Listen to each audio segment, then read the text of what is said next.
Do you ever feel like you're doing all the things to lose weight and get fit, but getting nowhere? It may be because, like many, you're majoring in the minors. You're focusing on the 80% effort that only gets 20% of the results. But the problem with majoring in the minors is that you don't get a whole lot of return for your effort, and it leaves you with little time and energy for other things that you love with the people you love. So here are some examples. Number one, we'll use a nutrition example. So recently in a boot camp, one of our boot campers asked me what my thoughts were on turmeric supplements. And supplements in general, while they can be beneficial, especially stuff like B12 for most people, D3 if you're especially in a not super sunny area, they don't really move the needle on progress.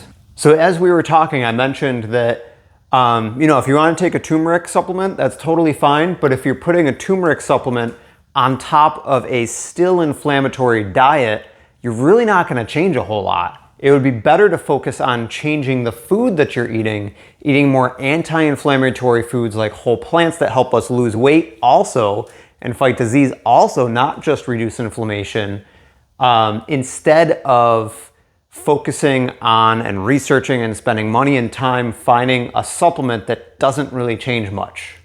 And again, it's not that supplements are really bad, they're just a distraction from the big thing that'll actually change your life. So we want to choose whole plants over supplements. So I don't care what supplement you're taking, if you're not making like 90% of what you eat whole plants, eating until you're 80% full, stopping before you're all the way full to control calories, you're not going to see a lot of change. Another little tidbit, when we're talking supplements versus food, one that I'm constantly hearing commercials, I'm hearing patients talk about it, is fiber. And as soon as we start talking about fiber, it's like, oh, what supplement's good? Is there a Miralax supplement? Is there Benefiber? All these things. But research also shows that fiber from whole plants does a much better job than supplements.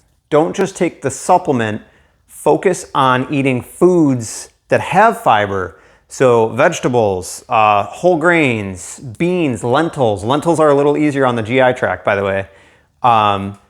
Fruits, things like that bring fiber and life-giving nutrients that also help reduce disease risk, help reduce cardiovascular disease risk, help you lose weight, help give you energy and feel better, instead of just putting Benefiber in a drink so you can have a little bit better poop. So instead, eat whole plants, use whatever supplements you need, take B12, D3, forget about it for the rest of the day, focus on eating whole plants and move on with your life. Number two, second example is with our workouts. So, a big one that I see happen, people go into the gym.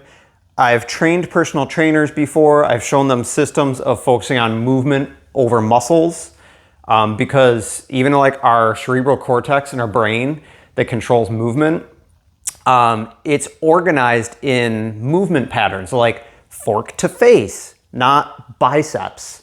So we're designed for movement, not to just train muscles. So a big one that I see is doing, that's not the most efficient, is doing a laundry list of exercises, isolation exercises to work every teeny tiny little muscle through the body, even your little pinky, instead of focusing on big movements like squatting, lifting, pushing, pulling, that works multiple muscles at once, builds bone density, builds real life strength and ability, and burns more calories in the same or less time. So we want to focus on compound movements, not isolation movements that isolate muscles. The reason being is instead of doing a triceps press down, pec flies, front raises to work the pecs, shoulders, and triceps, just doing a push-up works all those muscles and works our abs and core, and burns more calories, builds more bone density. We get more real life fitness out of one movement instead of 3 isolation exercises. Maybe we could have done a ton of isolation exercises when we were in our 20s. We didn't have a ton of responsibilities. You could work out 2 hours a day. But then when you start having one job, two jobs or more, you have kids, you have other responsibilities, you start taking care of your parents, your grandparents, responsibilities at church, volunteering. We don't have time for 20 different exercises to isolate every muscle. Use the heavy hitters. Again, kind of like supplements, isolation exercises aren't evil. I do think we should do some rotator cuff isolation work. We should do things that keep us healthy, keep us in the game. And if you really, if you want big arms, you want to work on the butt, take 5 minutes, do a few things after doing the compound exercises. Because most of us aren't looking to go up on stage in bodybuilding or be on a fitness magazine cover or whatever, if they still make magazines. We just want to feel better, be fit, and be capable to do life. And we get that from compound exercises, again, like squatting, lifting, lunging, pushing, pulling, big movements, instead of isolation exercises. So, isolation, good for rotator cuff, other things that keep us healthy, keep us in the game, but the rest of the workout should be compound movements. So our third and final example to focus on the major things, not the minor things, is with sleep.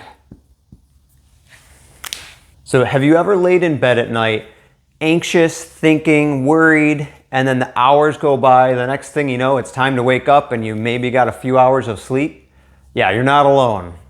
The thing is, many people turn to pills, Ambien, things like that. So, if you do have chemical imbalances, again, that's fine. Work with your doctor for medication, supplements, melatonin, whatever you need. But don't use those pills in substitution or as a distraction from big things like getting outside every day, getting sunlight, exercising, switching to decaf. All these things that have been shown again and again in research to improve sleep significantly. Have you ever done yard work outside? Lifting, moving, carrying, getting exercise, and being active all day in the fresh air and the sunshine, balancing your serotonin levels, and then you slept great that night?